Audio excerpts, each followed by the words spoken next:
All right, let's dive in. Today we're taking a deep dive into the world of the bluefin tuna. Ooh, fascinating creatures. Seriously. And we've got this incredible article just packed with info like their biology, cultural significance, everything. You'll come away understanding why they're so fascinating and why conservation is so critical. Absolutely, they're a marvel of evolution. Okay, first off, we got to talk about how huge these fish are. Over 10 feet long, some weighing over 1,500 pounds. Like a small car swimming around. Right. I mean, imagine that. And they're apex predators, too. Top of the food chain, no natural predators above them. Yeah, dominant force. But hold on, because they're not just big, right? I was reading they can hit speeds up to 43 miles per hour. How does a fish move that fast? Their bodies are like torpedoes. Powerful, streamlined, and that crescent-shaped tail. It propels them with incredible efficiency. Wow. And they're practically invisible, too, at least to their prey. The article mentioned their coloration, metallic blue on top, silver white underneath. Ah, that's countershading. Brilliant adaptation. From above, the blue blends with the ocean surface. Birds can't see them. And from below, the silver mimics sunlight, hiding them from sharks and such. So size, speed, stealth. Ultimate underwater ninjas.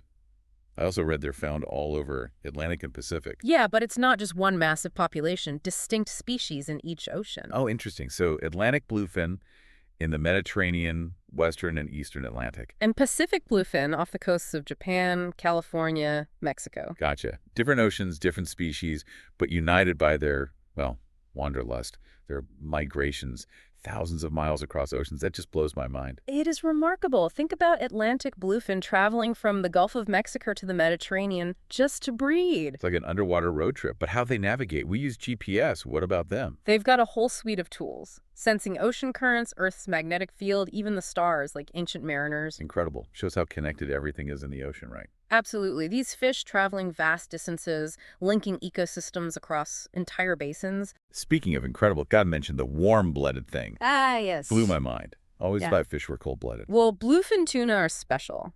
Endothermy, generating their own heat, it's a huge advantage. Like a built-in heater? What's so great about being warm-blooded, though? Well, for one, they can access colder waters most fish can't. Means they can hunt in more environments, outcompete others. So endothermy is like a secret weapon, helps them rule the ocean. Makes you wonder, what's on the menu for these top predators? Their diet is impressive. Voracious predators they are. Mackerel, herring, sardines, squid, crustaceans, anything they can catch. Wow, big appetites. But their story isn't just biology, right? There's a human culture aspect, too. Yes, their relationship with us is complex, not always harmonious. Yeah, the article mentioned how prized they are for food, especially in Japan. That rich, buttery flavor makes them a delicacy. Deeply rooted in Japanese culture, practically synonymous with sushi and sashimi, certain cuts, like otoro, the fattiest part of the belly, those can fetch crazy prices. Thousands of dollars per pound, right? I've heard of those bluefin tuna auctions, a single fish going for millions. It's true.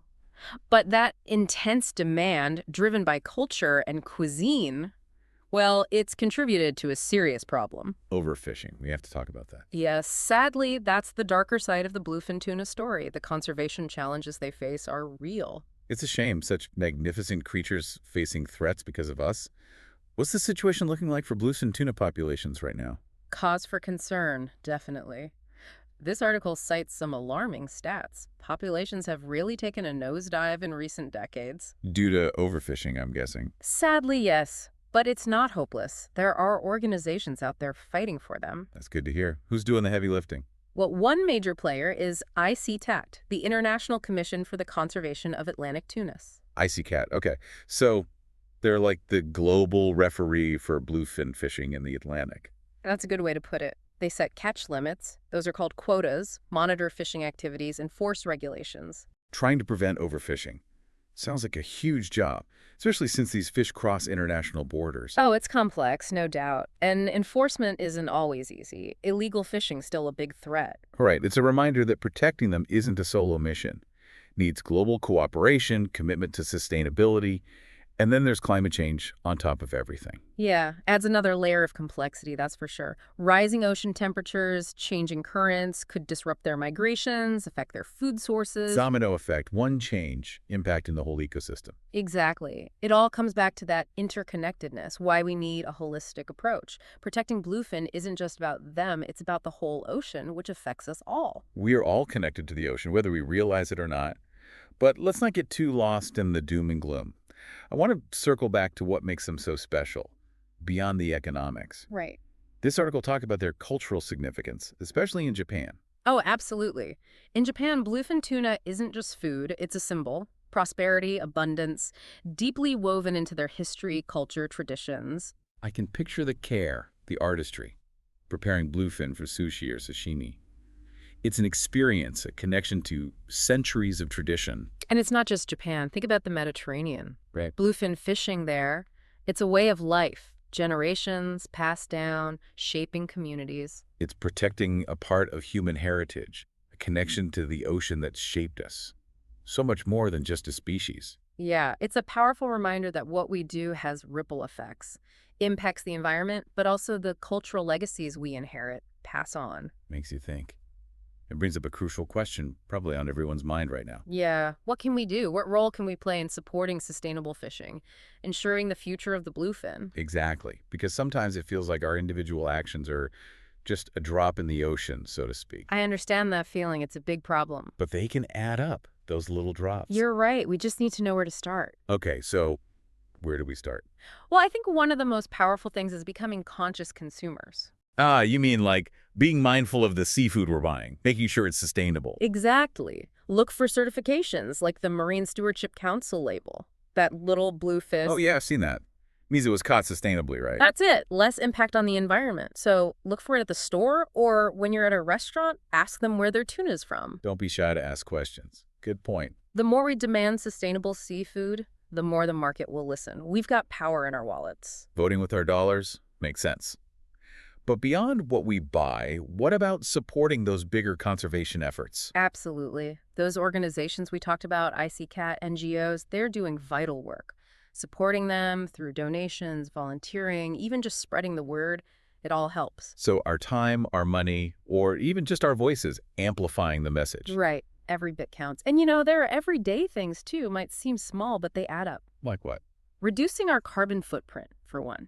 Climate change is a huge threat, not just to bluefin, but the whole ocean. So driving less, conserving energy, those choices we make every day. They matter. It all goes back to that interconnectedness. What we do on land affects the ocean. We've got to remember that. And, something else that struck me, the power of education. Absolutely. Sharing what we've learned about the bluefin, their journey, the challenges, it can inspire others. It's like igniting that spark of wonder and responsibility.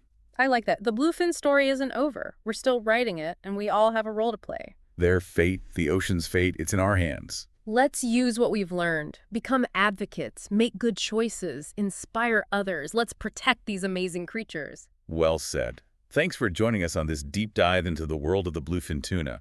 Hope you've come away with a new appreciation for them and maybe a little inspiration to protect our oceans. Remember, even small ripples can create big waves.